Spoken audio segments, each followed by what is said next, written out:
Hey everyone, Stephen from the Foodies Group here. I'm in the kitchen with my bestie Irene, and she's going to be doing a family roast recipe for us today. Yes, we're going to do a delicious Canadian beef prime rib. Can't wait, let's get this started. So we're going to start with our mirepoix, and when I say mirepoix, we want to flavor our prime rib, and it's going to be a bed of vegetables. So we're going to have some onions, some carrots, some celery, because that's going to bring a lot of flavor to the beef. So let's get started. So we're going to start off with our white onion. We're going to quarter it.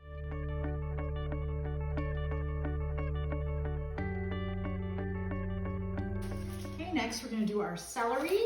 And let's talk a little bit about our celery. So we have the celery leaves, and I always love to use the heart of the celery. And when I say the heart of the celery, that's the center of the celery. The celery leaves are not only nutritious, but they also bring a lot of flavor to the au jus and to the rib. So we'll chop up our celery. You probably need about 4 or 5 stalks because you want to get a lot of that flavor and juice inside our prime rib. So just a rough chop will do. Throw it all in our pan here. If only you can smell the delicious aroma right now. Onions and celery leaves. And then our final vegetable that we're going to put in here is our carrots.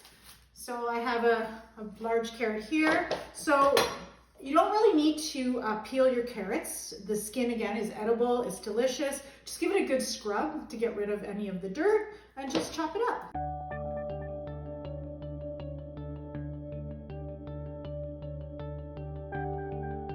Okay, our mirepoix is ready, and that's it. So now we're ready to season our prime rib. So we have a 5-pound Canadian prime rib here, and it serves between probably 6 to 8 because once you cook it, it kind of shrinks a little bit. This is a perfect size for a family and a celebration.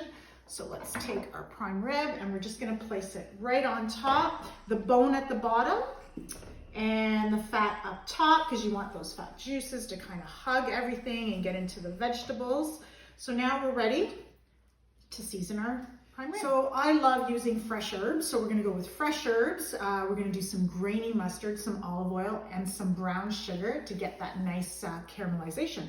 So I have some garlic here already finely chopped. So lots of garlic for this because it brings a lot of flavor. My herbs of choice today are going to be fresh sage, fresh thyme, and fresh rosemary. Again, we have some grainy mustard, some brown sugar, a little bit of olive oil, salt, and pepper. So let's get started. We're gonna finely chop some of our herbs. So we're gonna do the sage first, and you wanna give it a really good rough chop. If you find it easier, you can throw them in a food processor. All your herbs and your garlic, and give it a nice process if it's easier for you. But I just do a finely chop of all my fresh herbs.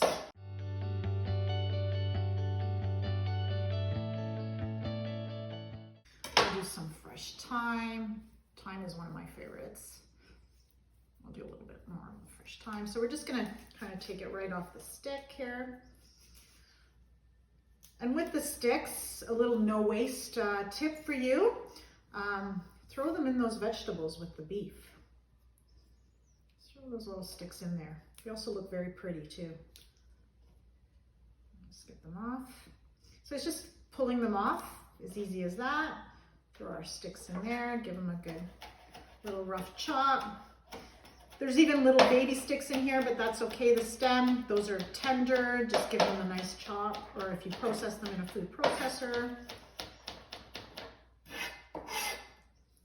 Just put them in there. And then we'll do our fresh rosemary. This is another delicious herb that goes beautifully with the beef. So we'll give this a good chop. Again, throw in your sticks. Give it a nice rough chop.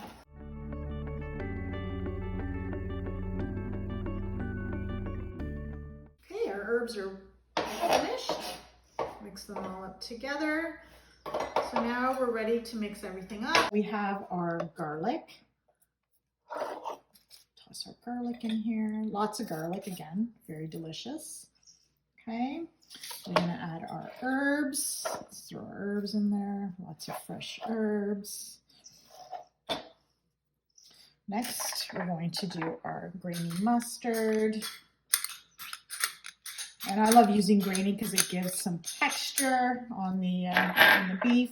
Some brown sugar for some caramelization, a little bit of sweetness. We're going to do some olive oil to bring everything together. Just drizzle of olive oil.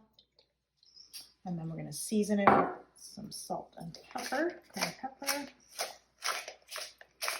There we go.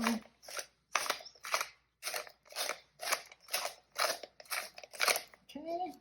And then do some salt as well, some kosher salt. Okay, we're going to give it a good stir. Mix all the flavors together. Our rub is all finished. We have all the delicious flavors of fresh herbs, garlic, mustard, brown sugar, and we're ready to give our rib a good rub. So we're just gonna pour it on top. And it's very important that you get every area for lots of flavor. Oh, this is gonna be so delicious. Okay, just give it a good rub everywhere. So when we're cooking our prime rib, it's very important that we use an actual meat thermometer. So I have a manual one here, just to ensure that we're getting the right doneness of our meat. So for a medium rare, it will be 135. For a medium, it's 140, and for a medium well, it is 145. So for our family, we love it medium, so we are going to cook it for 140, and it's about an hour and a half, 2 hours, depending on your oven heat. So we're just gonna take our meat thermometer, and I'm just gonna put it right in the side, and we're ready to put it in our oven.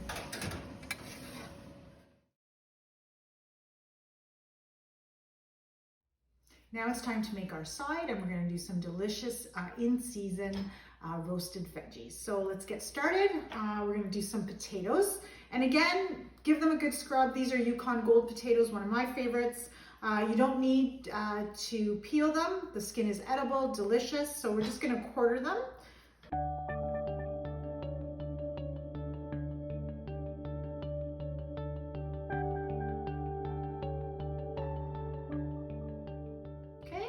We're going to do some carrots, and a little no waste tip for the carrots. Again, no peeling. They're just as delicious.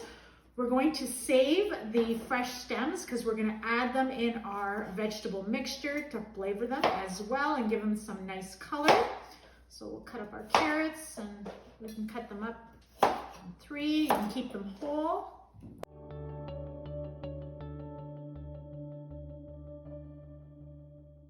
So we have our carrots there. So we're going to take, you can cut off the tougher stems, but the leaves, and we're going to throw them in with our vegetables. Again, they're delicious, they're nutritious, they're edible, and no waste.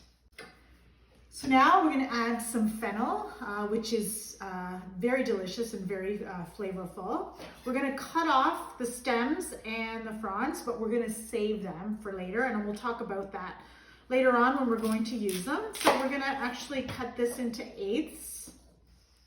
So just again, trim the bottom just a little bit, not too much, to get rid of that little hard part.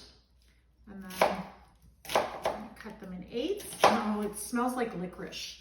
That's the smell that I love about it. So we're just going to put it in here as well.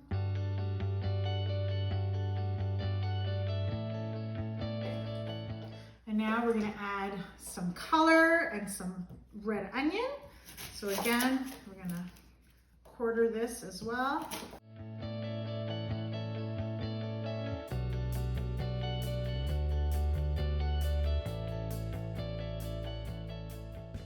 Now that our vegetables are mixed, they're ready to go in the oven.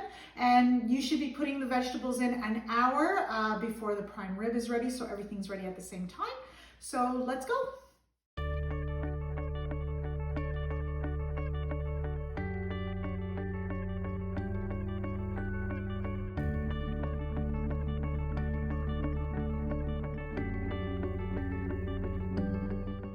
prime rib has come out of the oven. We've been monitoring the temperature. It's absolutely perfect right now. So now we're gonna get to carving. And a lot of people get really intimidated carving. So Absolutely, yeah. do you have any pro tips so that we don't butcher this beautiful piece of meat? I like that pun, by the way. Absolutely. So there is a bone at the bottom of the prime rib. So what you want to do is you want to carve first along the bone at the bottom. So you're kind of doing one of these and as close to the bone as possible so you're getting all the meat. And then once you remove that, the prime rib will sit nicely on your board, and then that's when you can start carving. And with the prime rib, it's not a steak, so you don't need to carve against the grain. Just thin slices this way, and that way when the bone's removed, it's easier just to go straight through. Okay, I'm gonna give you the honors to carve You're this gonna up. give me the honors? I'm gonna give you the honors. Okay, I will take the honors of carving this prime rib. All right.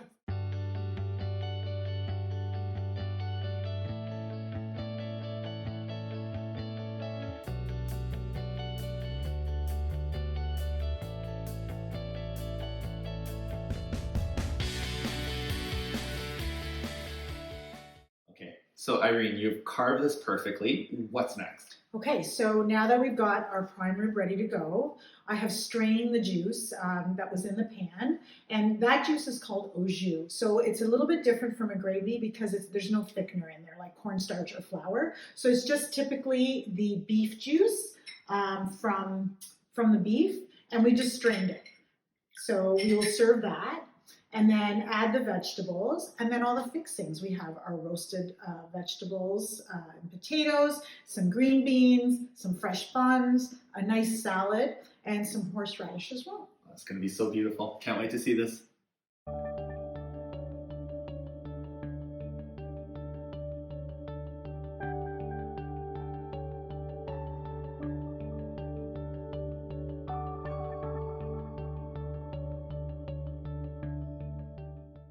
Irene, this is an absolute showstopper. This is so beautiful. A heartfelt thanks to our Canadian beef farmers for this great piece of beef. And you know what? This is a piece that if you put this out for any family meal, is something that people are going to talk about and remember. So thank you so much for opening up your kitchen to us and cooking with us today. And from our family to yours, happy feasting. Happy feasting. Thank you for having me. And here's to our Canadian beef farmers. Cheers. Cheers.